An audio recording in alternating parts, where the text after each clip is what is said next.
2 Samuel 5. David becomes king over Israel. All the tribes of Israel came to David at Hebron and said, We are your own flesh and blood. In the past, while Saul was king over us, you were the one who led us to Israel on their military campaigns. And the Lord said to you, You will be shepherd my people Israel, and you will become their ruler. When all the elders of Israel had come to King David at Hebron, the king made a covenant with them at Hebron, before the Lord, with an anointed king over Israel. David was 30 years old when he became king, and he reigned 40 years in Hebron. He reigned over Judah 7 years and 6 months, and in Jerusalem he reigned over all Israel and Judah 33 years. David conquers Jerusalem. The king and his men marched to Jerusalem to attack the Jebusites who lived there. The Jebusites said to David, You will not get in here. Even the blind and the lame can ward you off. They thought, David cannot get in here. Nevertheless, David captured the fortress of Zion, which is the city of David. On that day, David had said, Anyone who conquers the Jebusites will have to use the water shaft to reach those lame and blind who are David's enemies. That is why they say, the blind and the lame, they will not enter the palace.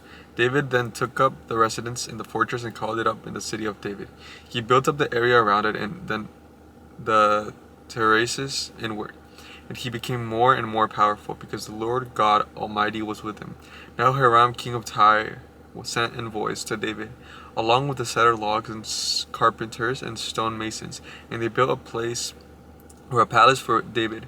Then David knew that the Lord had established him as king over Israel and had exalted his kingdom for the sake of the people of Israel. After he left Hebron, David took more concubines and wives in Jerusalem, and more sons and daughters were born to him. There are the names of the children born to him there: Shammua, Shobab, Nathan, Salom, Ibhar, Elishua, Nepheg, Japhia, Elishama, Elida, and Eliphelet. And then David defeats the Philistines. When the Philistines heard that David had been anointed king over Israel, they went up in full force to search for him. But David heard all about it and went down to the stronghold. Now the Philistines had come up and spread out in the valley of the Rephaim. So David inquired of the Lord, Shall I go over to attack the Philistines? Will you deliver them into my hands? The Lord answered, Go, for I will surely deliver the Philistines into your hands. So David went to Baal Perazim, and there he defeated them. He said, As water breaks out, the Lord has broken out against my enemies before me, so that the place was called Baal Perazim. The Philistines abandoned their idols there, and David and his men carried them off. Once more the Philistines came up and spread out in the valley of Rephaim. So David inquired of the Lord, and he answered, Do not go straight up, but circle around them and attack them in front of the poplar trees. As soon as you heard the sound of marching in the tops of the poplar trees, move quickly, because that will mean the Lord has gone out in front of you to strike the Philistine army. So David did that as the Lord commanded him, and he struck down the Philistines all the way from Gibeon to Gezer. 2 Samuel 6. The ark brought to Jerusalem. David again brought together all the able young men to Israel, 30,000, and he and all his men went to Baalah and Judah to bring out from the ark of God, which is called by name, the name of the Lord Almighty, who is enthroned between the cherubim on the ark. They set out the ark of God on a new cart and brought it to the house of Abinab, which was on the hill. Uzzah and Ahio, sons of Abidab, were guiding the new carts with the ark of God on it, and Ahio was walking in front of it.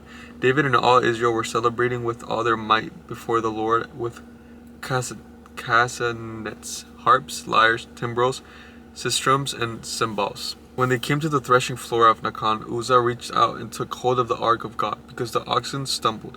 The Lord's anger burned against Uzzah because of the irrelevant act. Therefore God struck him down, and he died there beside the ark of God. Then David was angry because the Lord's wrath had broken out against Uzzah.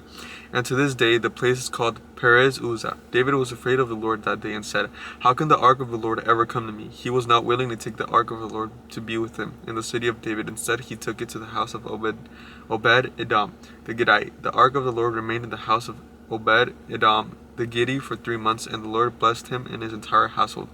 Now King David was told, The Lord has blessed the household of Obed-Edom and everything he has, because of the ark of God. So David went up to bring the ark of God from the house of Obed-Edom to the city of David with rejoicing. When those who were carrying the ark of the Lord had taken 6 steps, he sacrificed a bull and fattened calf, wearing a lion and ephod. David was dancing before the Lord with all his might, while he and Israel were bringing up the ark of the Lord with shouts and the sounds of trumpets, as the ark of the Lord was entering the city of David. Michal, daughter of Saul, watched from a window, and then she saw King David leaping and dancing before the Lord. She despised him in her heart.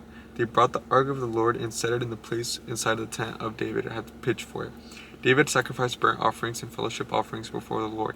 After he had finished sacrificing the burnt offering and fellowship offerings, he blessed the people in the name of the Lord Almighty. Then he had a loaf of bread, a cake of dates, a cake of raisins to each person in the crowd of Israelites, both men and women. All the people went to their homes. When David returned home to bless his household, Michal, daughter of Saul, came out to meet him and said, "How the king of Israel had distinguished himself today, going around half naked in full view of slave girls of his servants, as any vulgar fellow would." David said to Michal, "It was before the Lord who chose me rather than your father or anyone from his house when he appointed me ruler over the Lord's people Israel. I will celebrate before the Lord. I will become even more undignified than this, and I will be humiliated in my own eyes.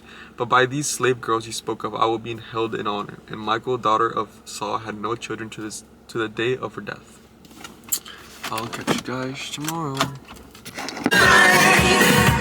Gotta leave the 9 to 5 up on the shelf.